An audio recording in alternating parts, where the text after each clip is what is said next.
Purposely. Your life, God's purpose. Listen at onpurposely.com. Heavenly Father, thank you for this chance to talk about technology. Help me speak wisely in this and open our eyes to see and our ears to hear your words, hope and truth, as we talk about artificial intelligence today. In your name, amen. Hello, everyone, and welcome to the Gospel Tech Podcast. My name is Nathan Sutherland, and this podcast is dedicated to helping families love God and use tech. Today, we are diving in the deep end of technology because it just needs to be said, and we're not diving in long, so you can see from the length of this episode that it's going to be a quick deep dive. But we do need to address artificial intelligence. We need to bring up this topic because it's already impacting families everywhere. If you have digital technology that connects to the internet, you're being impacted. You don't have to know everything about it because honestly, nobody has all the information right now, including the people that are making it. And that's something I want you to know because as a consumer, I need you to be informed. And as a follower of Christ, I need you to be courageous. You don't have to be scared of AI. It's not something your brain can't conceptualize. It is really heavy and really big and really deep. And therefore, we're diving in because your kids are going to be engaging it. And I want you to come at it with more than just, I don't really get it, so I don't care, because you should care. And I'll explain why today. Today, we're going to talk about 3 benefits of AI. There are some amazing things that are coming out of this, and I can absolutely see how the Lord will use it. And 3 cautions. I will say I was more optimistic before the release of ChatGPT, also known as GPT-4. That was the 2023 release. So whenever you're listening to this, just know that's the version I'm talking about because there are some learnings from that and also some cautions that we can apply, hopefully, for our next experiments in this area that is definitely growing. It is not going away. It will be the next stage of our technological development in the digital world. And that's really what we need to address is how does that affect our families and our kiddos primarily, and then there's other stuff we can say. So that is the arc of today's conversation. Consider this your primer on AI for at least the initial discussion. And with no further ado, we'll get this conversation started. Welcome to the Gospel Tech Podcast, a resource for parents who feel overwhelmed and outpaced as they raise healthy youth in a tech world. As an educator, parent, and tech user, I want to equip parents with the tools, resources, and confidence they need to raise kids who love God and use tech.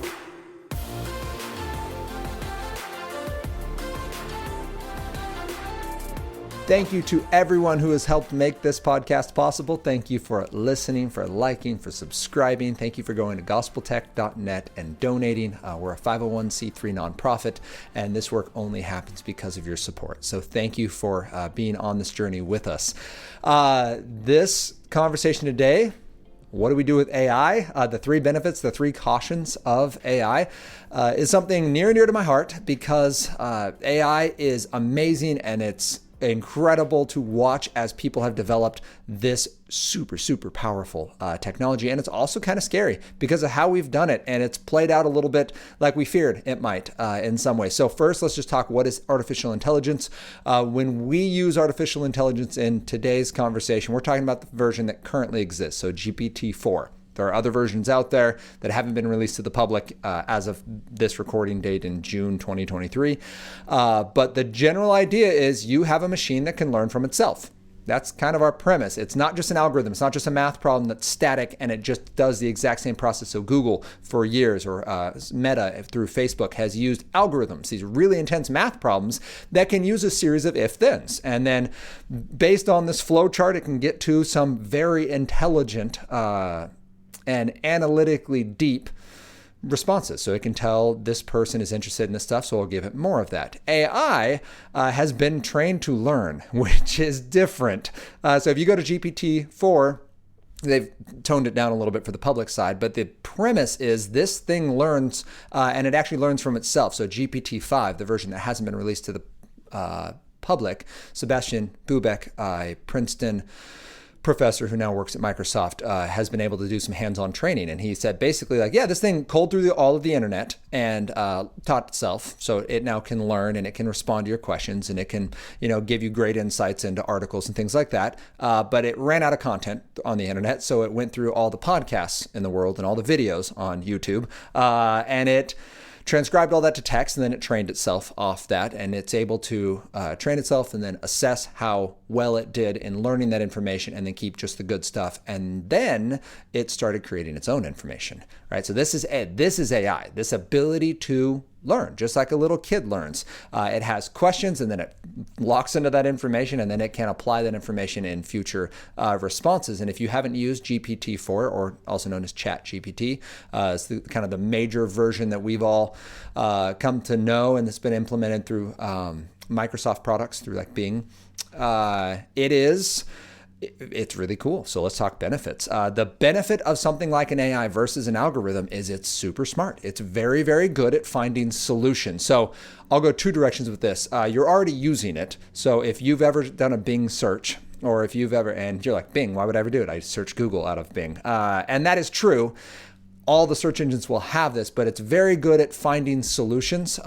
You might have searched something, and you'll notice instead of it just bringing up a list of results, it actually will give you a snippet of an article. So for like, if I'm looking up something on AI, it'll give me a snippet of an article, and then it will highlight the section that most relates to what I was talking about. AI is basically like you have an intern that is finding you the information you want. It doesn't always get it right now. Again, it's been out for less than a year in this format for public use, but it is really good at cutting through the clutter and finding you information. And that's a huge benefit. So that's number one, is its ability to find a solution. And I guess I mixed two, because I said cutting through the clutter is actually the second.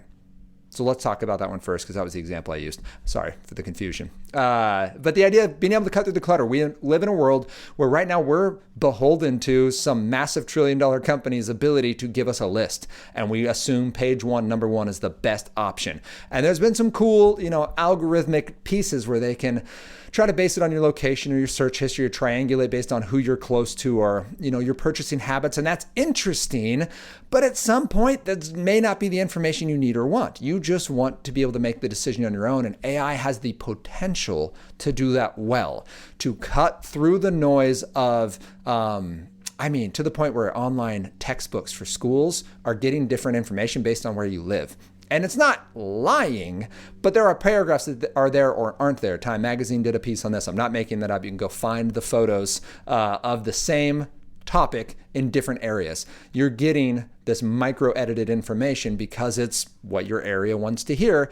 AI has the potential to do that very terribly and really edit information.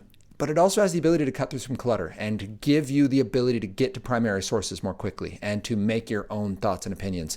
And in a world that is just swimming in data points, AI is the thing that can help make some of those decisions and be an editor based on your preferences. Done right, AI would allow you to set your preferences, would allow you to make the call, and would give you the information you're actually looking for instead of making those decisions for you before you ever get a chance to even know it exists. So that's cutting through the clutter is a big thing AI is going to be able to do. A second benefit is this idea that it can find these solutions. And so I think the best example of this is in 2006.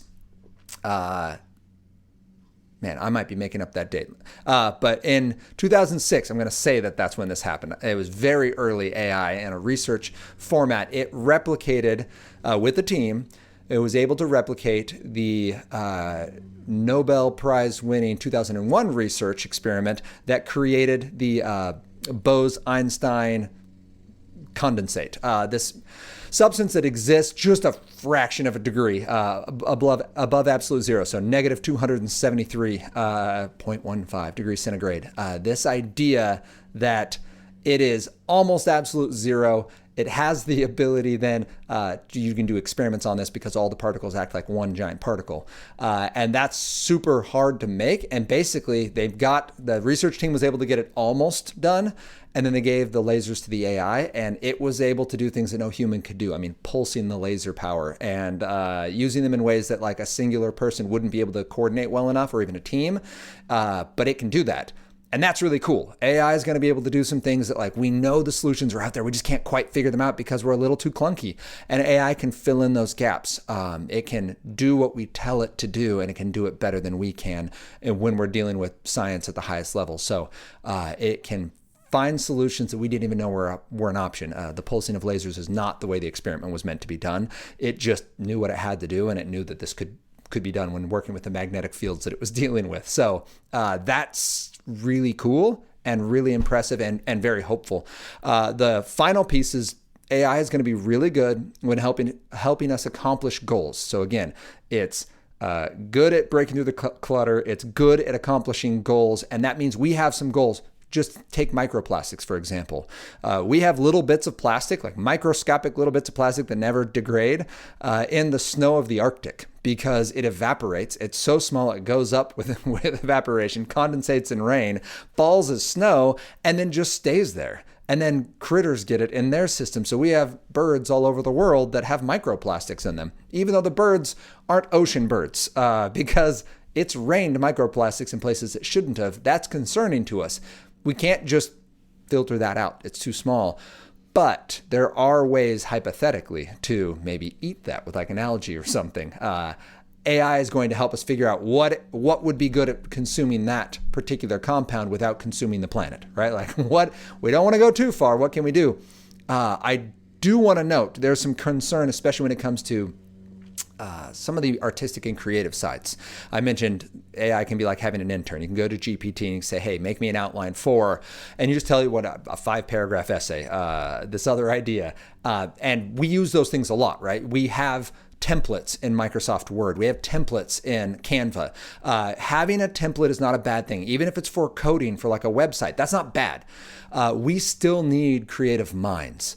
A lot of what AI is replacing right now. I'm not saying that AI will never step over into stealing other people's ideas. We've seen that with the DALL-E and some of these other AI-driven artistic engines where they're stealing other people's ideas and mashing them together. That's bad.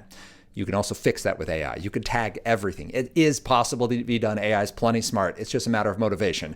So while we are concerned for the artistic side, trust me, artistic individuals, people with a mind and a gifting to know good ideas from bad ones, you're going to need to help guide AI because at the end of the day, it can generate really cool stuff, but we still need the brains that can help it decide what was the best decision, help guide and, focus all of this power that it has. So I do not worry for our artistic and our creatives in the world. I actually believe AI is going to be one of our best helps for getting through some of just the mundanity of what we currently need. Right now, the coding levels for a lot of these giant companies, there's people just crunching code that shouldn't have to be done by a human anymore, to the point where like we don't have anyone, when an excavator was made, we don't have anyone bemoaning that they don't get to dig ditches by hand anymore, right? Like, oh man, I wish I got to dig that canal with a shovel. Like no one says that. I wish I could die in a cave-in. Like that's not what we say. We have excavators and we have professionals that use those excavators. Even the excavators that are automated, like there are people making sure those things work, and there will be people doing this work too. AI absolutely needs the steering hand. Even if it could do it on its own, one of the major pieces is making sure it doesn't. Like that's a really, really important because AI can be trained really well, but we don't always know what's going on with it. And that's where we bump to the concerns. But before we wrap it up, I just want to state those three again. AI is really good at cutting through the clutter. It's going to be able to accomplish tasks that humans either can't do well or at all, or we can't do efficiently. And that's the third piece, is that it's going to be really, really good at helping us accomplish tasks we can't yet do. So I use microplastics, solutions for things like desalination, getting salt water to be clean water. If you want that to be efficient and able to help people in some of the poorest, driest parts of the world, AI is going to be the process for getting us there in a way that is actually affordable. Things like fusion energy, making a star in a bottle. This idea of making electric power that is efficient and can be available to billions and not have to be burning off coal. Like it is available. We can already do it a little bit. We had one, I think 2022, one of the real first, I believe is a Tomahawk fusion reactor started, and we got energy outputs that were in the net gain. So the basic premise being how much energy does it take to start it and run it, and how much energy does it produce? They got it to produce more than it took, which is the first time in human history. That's a huge deal. Then they shut that thing down. They got a lot more testing, but AI is going to be one of those things that will help us monitor that because fluctuation is such a thing, because these are so finicky. To do that kind of work, you need something that just operates a little faster than the human brain and a little better than a math problem. We need it to have wider parameters, and AI can do a lot of this work for us. But AI is also deeply concerning. If you are concerned about AI, you absolutely should be. Please continue to question it. The book Superintelligence is a great book to read. It's about 10 years old, and it basically is like you're reading about the Stone Age, of AI. These are the most futuristic thoughts from 10 years ago, and they don't come close to what is actually happening. In fact, the guy who invented or who co-founded OpenAI, which made ChatGPT, which now has been purchased by Microsoft, he was talking about how AI has happened in the exact opposite route. We thought it was going to replace manual work and then was going to move on to kind of some of the mediocre, like working with accounting and stuff, right? Numbers and number crunching. And then it was going to get to the creative kind of next. And then the final thing it would be, scientific research and some of those really big thinking. And it's gone exactly the opposite. It took scientific research first, and then it's gone creatives. And now we're working on how can we implement this in manual labor and some of those other features. And that idea of we need to keep asking, like, are we doing this right? Are we doing this well? The book Superintelligence didn't see that coming. And these are the people who work in it. And that's, I think, the number one thing to note is with AI, we are not ready. And I'm not saying this as the sky is falling. This isn't Chicken Little. I'm taking this. I am a pretty big tech optimist. That might surprise some of you, but I really am. And AI, I had someone write me last year and be like, hey, what do you think about AI? And my whole response, I went and looked at it on Instagram. My whole response was like, it's amazing. It was all the first half of this. And then Tristan Harris. And then Professor Bubeck. We have these... Sebastian Bubeck. We have these people who are in the field saying, hey, we just want you to know that we don't know everything you think we know. For example, Tristan Harris, he's from the Center for Humane Tech. He's the guy who created The Social Dilemma. He made a little AI-based YouTube video with another guy from the Center for Humane Tech called The AI Dilemma. Just look it up on YouTube. You can see it. Basically, his argument is we're not being responsible with the release of GPT. So GPT-4 from OpenAI, we're not doing this right. There was a survey asking AI researchers, will AI be the end of humanity? And 50% of the researchers said there's a 1 in 10 chance. Yes, that'll be it. That AI is going to end humanity and be our cause of extinction. And his example, Tristan Harris goes on to say, what if that was airplane engineers? Like, what if you said, hey, there's a 50% chance that you get on this plane.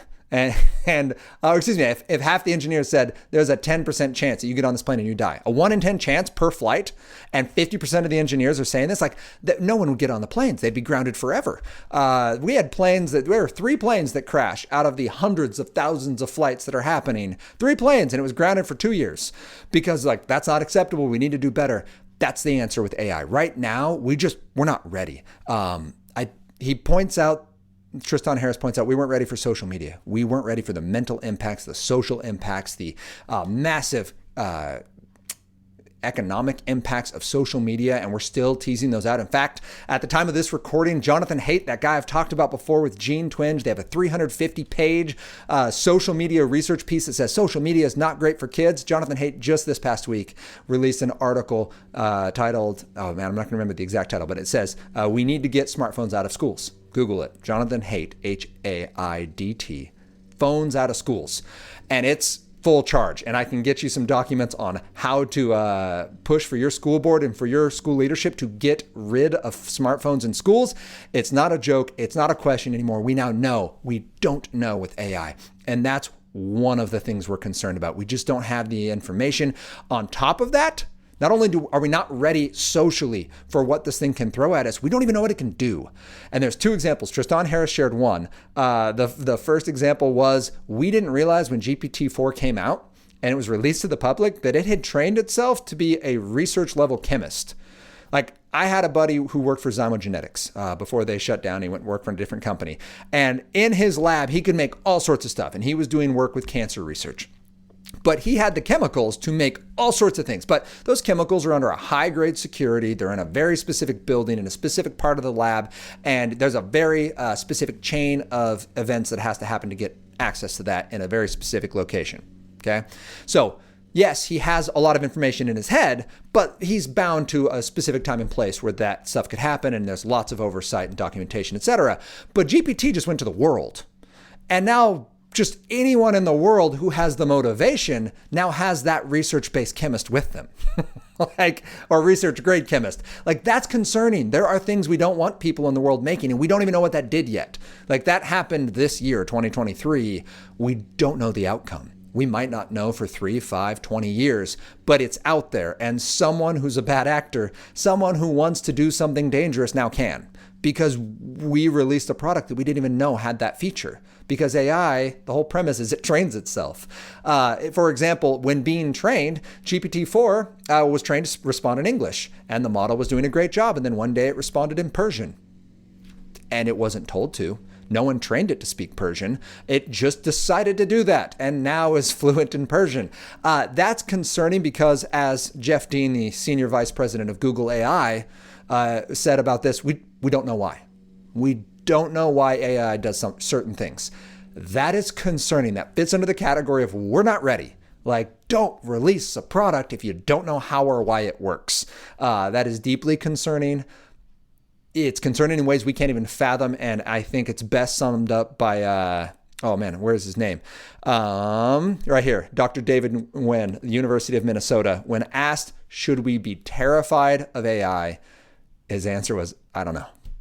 This is a professor, someone who's at the front of the field, who's doing this work on a regular basis and actively working with these resources. Maybe you haven't opened up ChatGPT. Maybe you haven't engaged AI knowingly on any purposeful way or tried to learn about it. Maybe you haven't read any books or any articles. I'm telling you, the people at the front of the field, the professors from Princeton who now work for Microsoft, the professors at universities who are regularly working with this simply don't know. The researchers who are doing it don't know.